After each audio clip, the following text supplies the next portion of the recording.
The problem with conspiracy theorists, so-called conspiracy theorists, well, actually, there is no problem. And this is not me defending conspiracy theorists.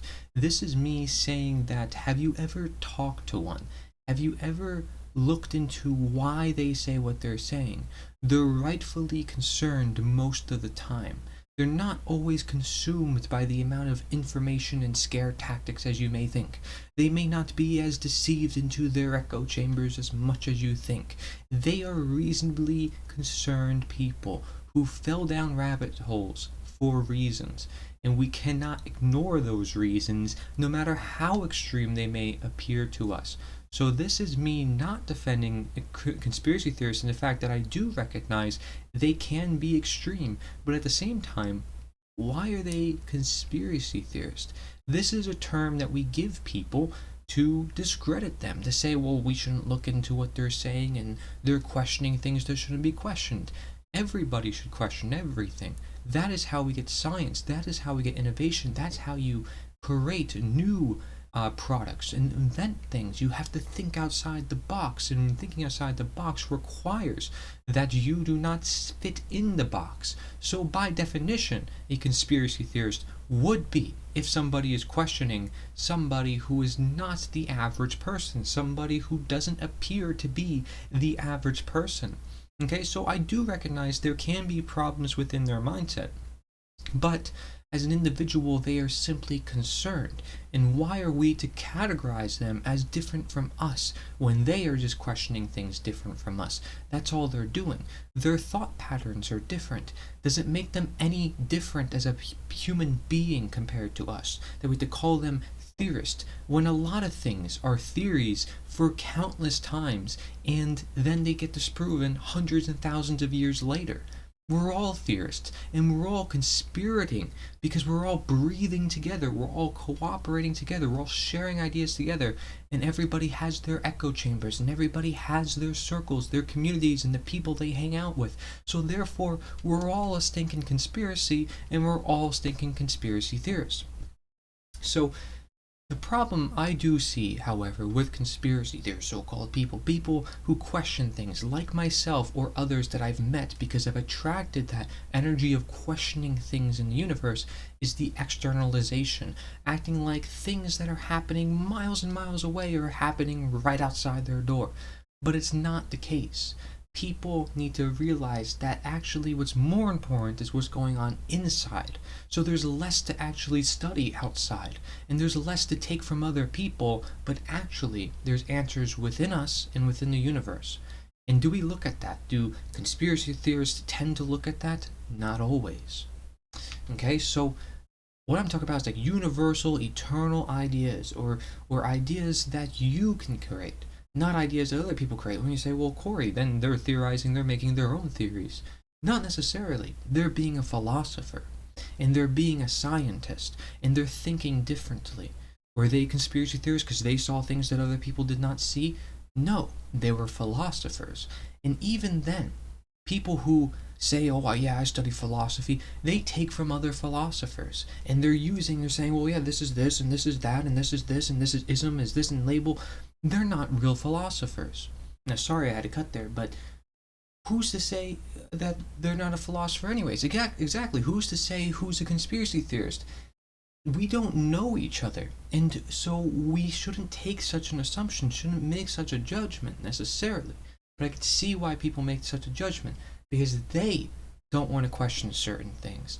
It's a projection, because they're in a conspiracy of their own, and they don't want the conspiracies over here. So they have their conspiracies over there, they got their conspiracies over here. Right? It's just cognitive dissonance versus cognitive dissonance. And so it's a problem. It's a problem to see, but it's important that we also do not go off too much, right? Because I do see that as a common concern when I do meet people. Trust me, they're way more down to earth, they have way better intentions than you may think by just looking at them online or the things that they're posting and judging them based off of that. But as an individual, they're usually great people to hang out with. Okay, and I say that because I'm one of them, right? I'm one of these people that like to question a lot of things. But one thing we do have to be careful with is not to go off too much and overwhelm people and confuse them and to say, well, here I have all this information, here's all the documents, and oh my gosh, no, I know this and this and this. It's like, to a person that's never been exposed to any of that, they're gonna be like, what in the world are you talking about? Now, yes, it's due to the nature of our world. We have so much denaturing going on, a bunch of problems, that people are gonna come up with a bunch of different things to explain what it is. But wouldn't that be natural to the situation? So why do we assume it's unnatural by calling people conspiracy theorists and saying that's bad, right? It's not bad. It's the natural product of a world where things are hidden from people. So people want transparency. They're going to ask questions. They're asking for it. These companies that are hiding things from people and getting away with all these crimes, they're asking for conspiracy theorists by incentivizing their existence. Okay, so what people have to do is become more conscious. All people, whether you're a conspiracy theorist on one end or somebody who's completely skeptical and likes to debunk them all day, right? You have to have an opener mind and calm down. Stop attacking each other. Stop throwing a bunch of evidence and calling people labels, because it happens on both ends of the spectrum. So we don't want to become this fringe title or label anywhere. Why should we? We should want to be our unique selves, our human selves, right? Because everybody on Earth is a unique individual. Why do we have to fit into any box, even the conspiracy box, or the debunk conspiracy box, or the, oh hey, I see conspiracy theorists and you don't see that you're one, and you're in a cult, but no, I'm not, and it's nonsense. Why are we playing this game of competition? This isn't a competition. Why do you make it one? I mean, even Mark Passio says himself, I have this knowledge and nobody else is doing what I'm doing. This isn't a competition. This isn't a game. This isn't an ego trip. This isn't a competition whatsoever of who can do the best. We're all human beings in the same effort of life, and we all have different degrees of what we can do.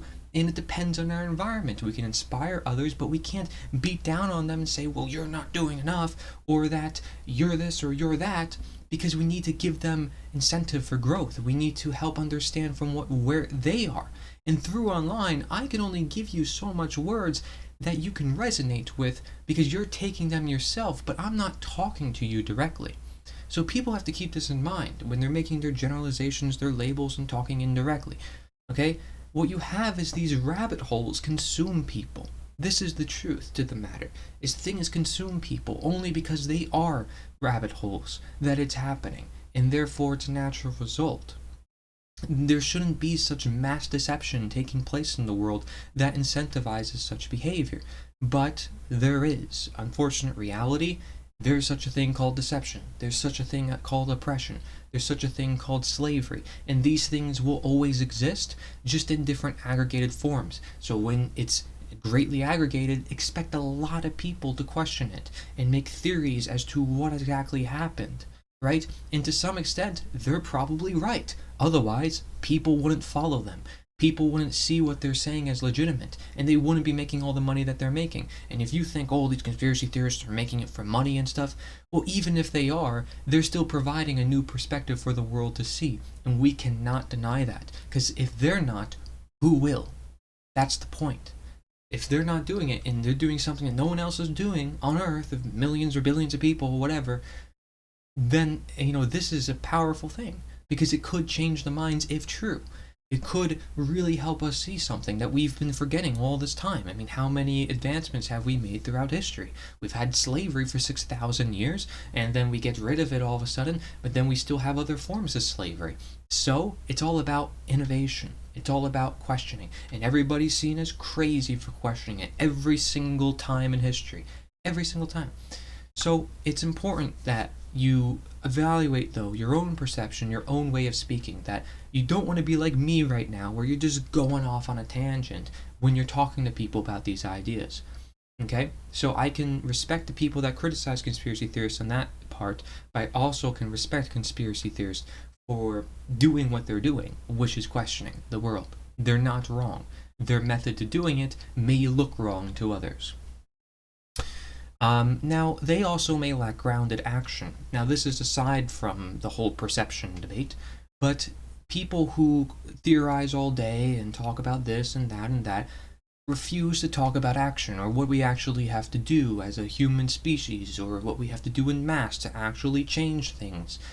They talk very symptomatically, or very minimally, or very one case scenario, any of these things, and it can limit our broader view of what the box that they are in with action.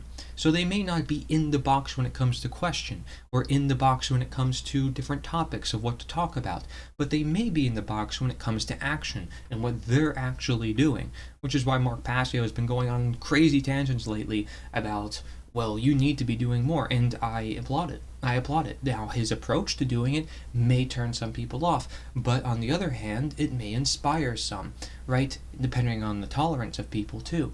And you can't appeal to everybody, you can't make everybody happy. So hopefully people have some stinking tolerance in today's world. I mean, my gosh, right? With everything going on, you'd think people would have a better tolerance, but no. If you become insensitive and drawn to your extremes, then you're going to be very intolerant. It doesn't matter which extreme you're at. Now, there's another thing too, is when conspiracy theorists talk about this or that, moon landing, JFK, and all these things, where's the grounded universal truth? What's the most basic self-evident thing? Is because those things sometimes get completely left out of the equation. So they'll talk about flat earth. Okay, great, I did a video on it just to mention it, but then what did I say at the end? I said, well, actually, what's more important than that is focusing on ownership and morality and ethics and things that can say, hey, we're in a system that's totally corrupt. Why? Because it's corrupt. Because they're doing things that are evil. Here's why. Morality, ethics, it's always at the root to everything that has to do with evil. For even if flat earth or any of these other conspiracy theories are true, there's an evil intent that makes them conspiracy theories. So morality is at the basis of all conspiracy theories, and therefore morality is the biggest conspiracy. Mark Passio says it's the deeply occulted subject, natural law, morality, even though it's just basic stinking morality. Why is that? Because everything else that distracts you away from that root is basically a distraction. So when you participate in talks about all these other conspiracies, you might actually be distracting yourself because, number one, like I said before, you may not be focused on action for truth. Nonetheless, the truth itself, or the most important one, the one that leads to all the others, recognizing good versus evil, or recognizing good intent versus bad intent, and what actions contribute to a better world and what actions do not. So that is a very simplistic view, rather than here's all the documents and here's all the evidence, but it's actually the most essential and most natural and best view. So nature, really, as I say, nature is the answer, gets left out of the equation because we're talking about all the modern day world problems. And there's always going to be more and more appearing so long as we forget the root cause and don't make it apparent and don't act on it. So, well, nature completely leaves the scenario in a denatured world. That's the problem. So I hope I made it clear to you guys that there's a problem with conspiracy theorists, and there's several, but there's also many, many problems with everybody, including myself. And only, you can see me better because you're through a different lens, a different perspective of this life. I can see you better perhaps because I'm through a different perspective, a different lens in this life. That's why health coaches can be so powerful for people. When they go to them, it's like, hey, well, here, did you consider this for your health? Or, hey, I've heard this about this. Did you hear about this? No. This is called education, knowledge, sharing. How many conspiracy theorists actually act as teachers, sharing knowledge? Not a lot of conspiracy theorists. They want to be like, here's this, you didn't look into this, well, why aren't you doing this, why aren't you doing that, and, oh, you're this, you're that. That's what I tend to notice, okay? Now, like I said, I meet them down to earth, they're cool people, right? I talk about my ideas, they love it. But what I'm saying is, in the general eye, the general perception, their ideas get completely ignored. And there needs to be some level of appeal, but there needs to be a level of teaching involved. You need to set yourself up as a teacher, make it your thing. Because if you set yourself on the get-go as a person who's questioning everything and just looking into all the deep, dark stuff, then that's going to be your perception. But if you set yourself up as a teacher, somebody who's just willing to share a new perspective and, is open to criticism and allows it and welcomes it, then that is what you're going to be perceived as. So just keep that in mind, that image does play a role in this, at least in the initial stages of getting people to understand these outside crazy ideas, as people would call them, when really they're perhaps the most legitimate ideas that go ignored, when they can really help open the eyes of so many people. And there are particular ideas that can really spark interest in a lot of people, and I'm going to talk about that in another video. So if you like these videos, feel free to let me know in the comment section, or if you have any thoughts that you want to share about dangerous conspiracy theorists, and feel free to share, or the people that perceive them as dangerous conspiracy theorists. Please feel free to let me know. You know, there's anger, there's righteous anger and unrighteous anger. There's natural morality, there's unnatural morality. We need to see all these perspectives and not just get blanket statements over everything, or get super analytical, or get super naive. There's balances to be made everywhere in nature, and that is what we must understand. But there's also things that don't naturally belong in nature, and those things need to be completely abolished. So if you haven't checked out my book, Slavery Gone for Good, you can get it on Amazon, working on other platforms. That goes over how we can abolish the unnatural systems that we have that are contributing to slavery. So thank you very much. This is Corey Engelot, Nature's the Answer.